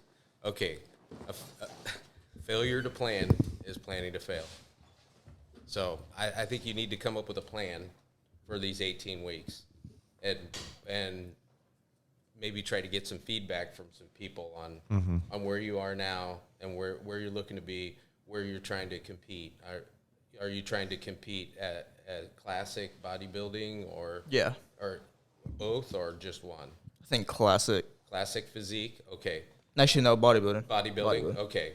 Because that the other thing is try to figure out what the judges are looking for. Like I have some people that I know that are coaches at Vasa, and they work with Dave Bowers Production. He's the big bodybuilding promoter here in the state, and he has some good ideas on what they're looking for. It's definitely a resource. Thomas Hilton. Thomas Hilton. We're going to write that one down here later on. Yeah, I would. You could ask him. I mean, he is a coach too. That's what he does. So he's obviously going to say, "Well, you need a coach." But I would definitely have a plan. I mean, there's a lot of online stuff. I know Lane Norton is a good resource. He puts a lot of stuff out there for beginning bodybuilders on a plan on what to do, and explains it pretty well. So he used to be associated with bodybuilding.com, but I'm not sure if he still is. But just remember that name, Lane Norton. Lane Norton. So, Elias, I want to help you out, and I want to get some more knowledge out of Mr. Braun here. You talk about obviously coming up with a written plan, and I agree with you when you say, if you don't plan, you're basically setting yourself up for failure, right? Yes, sir. And when you talk about that, what are the things that are actually worth documenting when it comes to that plan? Like what things are you trying to construct in this plan?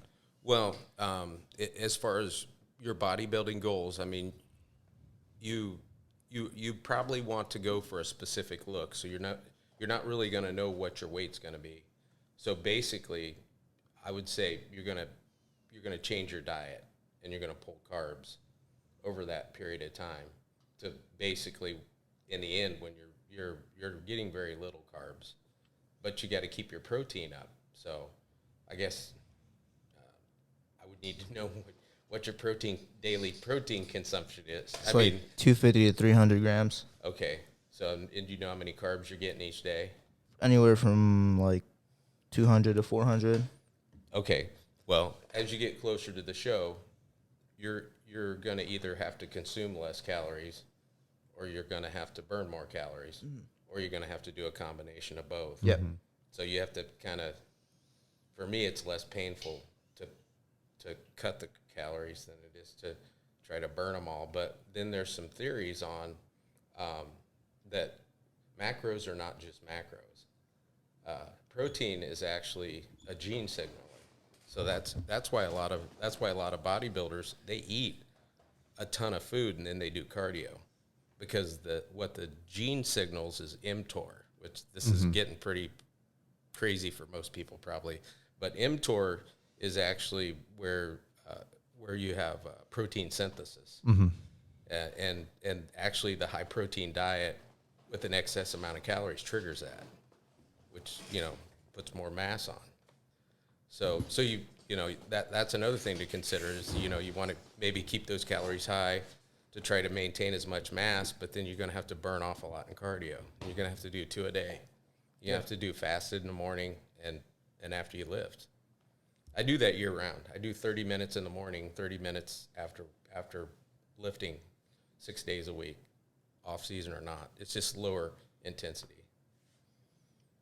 You're a monster, by the way. Yeah. So like it's so little in the off season. I'm just over there basically pedaling the bike for 30 minutes, posting Instagram pictures, But it's still cardio. Yeah, it is. And I think, no, this is good though. There is an audience out there that is more on the educational spectrum too. So I think talking about mTOR more specifically in regard to protein synthesis is actually like a really good touching topic that you have there, because that's something you do have to take into consideration. Also, like vitamin support, your hormonal complex at large, there's a lot of different variables. Yeah. Keeping your estrogen down. Yup. You got to, towards the end, that's how you're going to get shredded. You're going to drop that estrogen down. And as your body, the more body fat you have, the higher your estrogen is going to be. So that's why you got to get into this super anabolic state, but you can only live there for a little while. So you want it to peak and then get out of and win your contest and go back to comfort zone a little bit. You don't want to suffer too long and put yourself in danger. So. But the biggest piece of advice is, at least if you're not going to have a coach, come up with a very specific formulated plan for how you're going to execute. And it sounds like not the weight, but what you want to look like on Yeah. stage. Yeah, your first shows, you don't want to worry about the weight because you're just not going to know how much muscle is there and how much fat and water is there. And it's okay to have a plan and change your plan, but at least you had a plan, right? Mm-hmm. I mean, you have the plan. You're going down. You're following the plan. You realize, okay, this plan needs to be adjusted. Okay, that's okay. You just adjust the plan, but you still have a plan. Got it. And then when you're talking about the look more specific than the weight, are you documenting that through progress pictures? Absolutely, yeah. Okay. Yeah. I posted some of my progress pictures today. Quite insane, by the way. Well, the only knock as my own coach that I have on myself is the glutes and hamstrings. But I think I'm gonna, with my water load and drying out, I think it's gonna be just fine. So. Nice, dry and striated for the stage, baby. Yes, sir. I hope so. So that's my goal. But yeah, definitely have a plan, and you just got to incrementally get there. But you got to make sure that you're on track with where you need to be. So, what other questions do you have for him? He's a resource.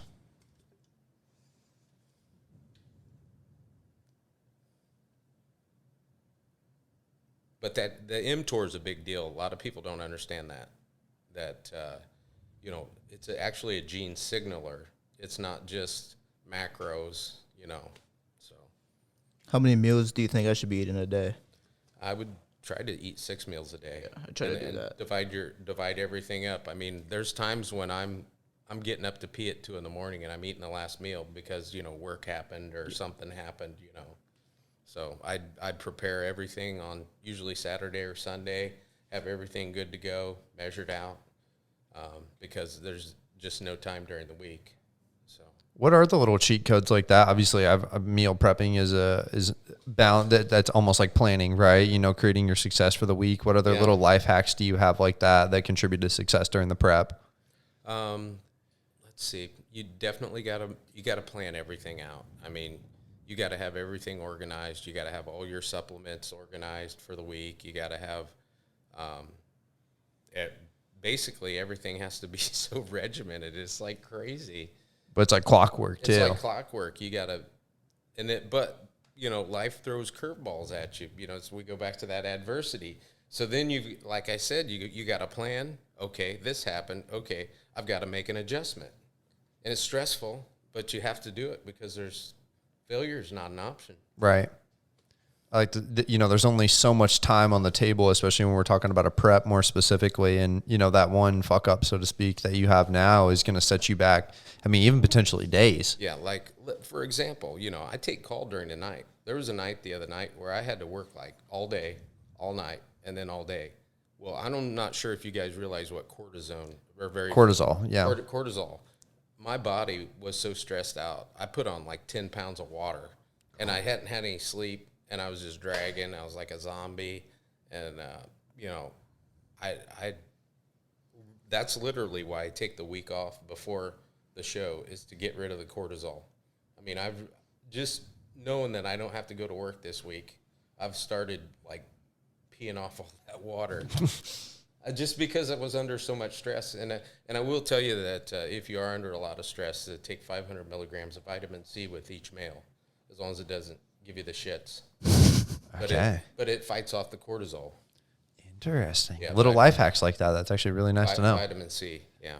I guess even in the off season, it wouldn't necessarily hurt to have either. No. And adequate sleep is so important. Yeah. I mean, that's when your body releases growth hormone. And you need that. And as young guys, if your body's functioning correctly, you're going to get a lot of that naturally if you just get the correct sleep. And that's when your body repairs the damage done to your muscles. It's also when it repairs your mind, too. So if you don't get enough sleep, eventually your mind's going to start going cuckoo on you. So sleep is so overlooked by people, I think. I mean, I could tell a difference just in the pictures I take. Like, if I had a 3-day weekend, I mean, literally, I feel bad saying this, but I will just like lay around when I'm in prep and I've got 3 days off. I'll try to sleep as much as I can during the day, during the night, and I look so much better after that sleep. really quick. I had a guest on a recent podcast that was talking about a supplementation, L-theanine more specifically.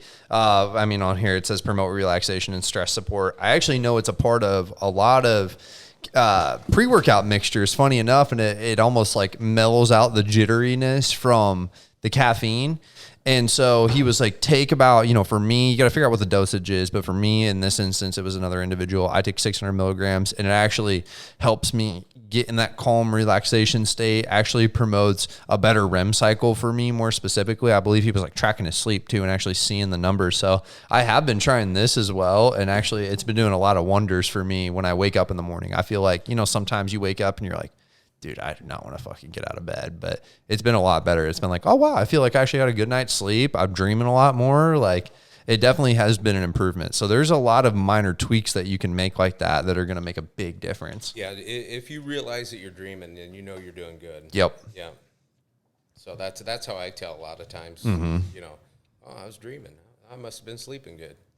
I'm actually going to start a dream journal here soon because I used to be super big into sleep, and I'd done one in a few years ago, and it actually helped. One in terms of dreams are just cool, anyways. So being able to remember them is one thing, but also it does impact your quality of sleep positively. So yeah, little hacks like that definitely make the difference, and that's another example of just planning and documenting, and it definitely goes a long ways. Well, and I'll tell you also that.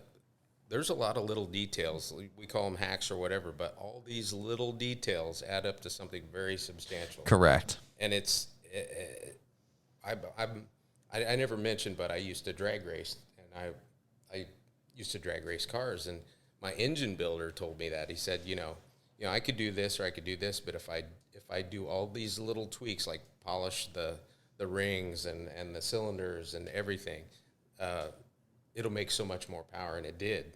I mean, this guy built motors that most of his motors were winning races all over because he did every single little detail to the inside of the motor. It's that law of marginal gains is what we like to call it. The example that I gave on one of the podcasts was like your credit score. You do all these little things. Maybe you open up a new little account and you just use that for gas or, whatever it may be. And all these little things that you do impact that score, and you go from maybe a 730 to a 760, which that's a big difference there. Or even vitamin support was one thing that we talked about on the podcast, how that impacts your testosterone. Yeah. And how that can increase your overall count on there. This guy went from I think it was like a 680 to no joke, it was like a 950. It was crazy. The vitamin D, the magnesium, and the zinc. He listened. Actually, funny enough, I literally right after that podcast, I bought all 3 of those, and I was like, yep, adding those to the routine. He is a badass. Yes, he is. I don't know if you were familiar with Parsa before that. He's cool. Yeah, we've talked at the gym. He's got awesome genetics, man. That dude's got it going on. And he's such a smart guy, too. Yeah, he's very smart. He's very gifted in so many ways. I'm jealous. I got to know him, funny enough, through school. I graduated from Purdue this past May, and we went to school together. I didn't talk to him too much when we were there, but we had some mutual friends. That's how we got in contact. And yeah, after watching some of his content, I was like, man, this dude's a freaking genius. He's very intelligent. When it comes to the science side of things, he is like all in. Yeah. So yeah, that one's, hey, go check out episode 17, by the way. That one was an absolute treat. Did not get as much love as it should have. There's a lot of education on that podcast. And he's a great dude too. Yeah, he's a very good individual. Absolutely. So, did you have what was your question? No, I was just say I think we can get into wrap up. Yeah, let's do it. So I know he's on prep. I know. Yeah, I know. We want to get you out of here. Yeah. We want to get you your good night's sleep, as we've been talking about, right? I got one more meal, and then I'm gonna chill with the wife for a little while. There we go. Instead of hanging out with some young bucks. No. I love this, and yeah. I should probably get home pretty soon. For sure. And we end every podcast the same way, and we ask the same 3 questions, but we love the responses that we get from our guests. And the first one's going to be more of a thought-provoking one for you. So as we like to say on here, as the InspoCast, we want to give you a platform to talk to your audience today, whether that be through social media, whether that be your community in the gym, whether that be the people you find you make the most impact on. Just give them this last motivational word to the wise to leave off this podcast. No matter what you're doing, just work hard at it, be persistent, and don't give up on your dreams. Amen. Amen. Yes, that was, I mean, simple, like you've said throughout a lot of this, but to the point. And I think those words go a very long way for this whole entire audience. So thank you for that. The second question I have for you, because obviously, you know, we've gotten this has been awesome for us, obviously, to be able to meet you, but actually grow a relationship in the same light. I think podcasting is a good way to do it. And we like to expand our networking base here. So a question I have for you is, on the next episode of the InspoCast, who would you want to hear? Whether that be an individual that you want to highlight, you think would be a great conversation on here, or it can't be Arnold. That's the only person it can't be, because he's going to be a year from when we started. Well, I'm thinking probably somebody from the gym. Who would that be? You've talked about some great names throughout this conversation and some people that you've grown really good relationships with. So whether it be one of those individuals or somebody else off the top of your head that you can think of. Have you had Brooks on here? You might want to have Brooks. Maybe Brooks and his wife. Yeah, that'd be interesting. He's competed. I don't know if he likes me that much, because I worked at 5 Star and we'd come and not rampage in there, but I'll ask him. I will ask him. I've actually known Brooks for quite a while. I knew him when he worked over at Newtone. Him and the wife. Yeah. Well, he was the first one that popped into my head. I mean, okay. And honestly, you know, that was a big deal when Vasa came here. Yeah. That's one of the best gyms I've ever been a member of. Really. Absolutely. And go ahead. Yeah, and I'm thankful for it. You know, the amount of equipment that they have, the environment. I'm pretty happy with it. So. Another individual that you mentioned on the podcast earlier that you've grown a good relationship with, or at least somebody that you've been in partner with that we've talked about beforehand, is Will Cottrell as well. Yeah, Will. Yeah. That would be another awesome individual. Yeah. A certified International Federation of Bodybuilding professional. That man has amassed a physique that towers over 99% of anybody in Vasa, and really anybody out there in general. He is a freaking stud. And like you said, he's a family man is what it sounds like. Yeah, Obviously, he he's is. a hard worker. So Brooks, Mr. Cottrell, I'm going to send you this clip. We'd love to have you on the podcast. Yeah, it'd be great, yeah. So those were my 2 questions. Let's head it over to the last one. All right. For the people that made it this far in the video, Which they did. give them something like motivational or just anything that comes to mind for them to comment down. It can just be one word. It doesn't even matter. Whatever you want them to comment in the comment section below. I don't know. I'm kind of stuck on this follow your dream stuff, you know. Bam. Hashtag follow your dreams in the comment section down below. Comment it. And also, while you're at it, comment what your dream is as well. What is your dream and aspiration in life? I think here on the InspoCast, we're curious to know. And, hey, it gives you a platform to kind of think about it as well, too. And we're excited to hear all the responses for it. But that's it. That is awesome. It for episode 21 of the InspoCast. Jamison Braun, it has been an absolute blessing to have you on the podcast. Like we said, we've been looking forward to this all week. And thank you. No, thank you. Thank you. Thank you, man. Thank you. And any questions on you can hit me up, message me. I will. Okay. I will for sure. I'll probably ask for some pose and hope in the gym too. Sure. But anytime. And I can't wait to, culture this relationship long-term with you too. Like we said, it's interesting to know the face to an individual, but to know the mind behind that is a totally different thing. So it's been a blessing to have you on here and share your wisdom. 55 years of it too. Congratulations, by the way. Yeah, I can't believe I'm that old. But that is going to conclude episode 21 of the InspoCast. Thank y'all for tuning in, and we'll catch you in the next one. Peace.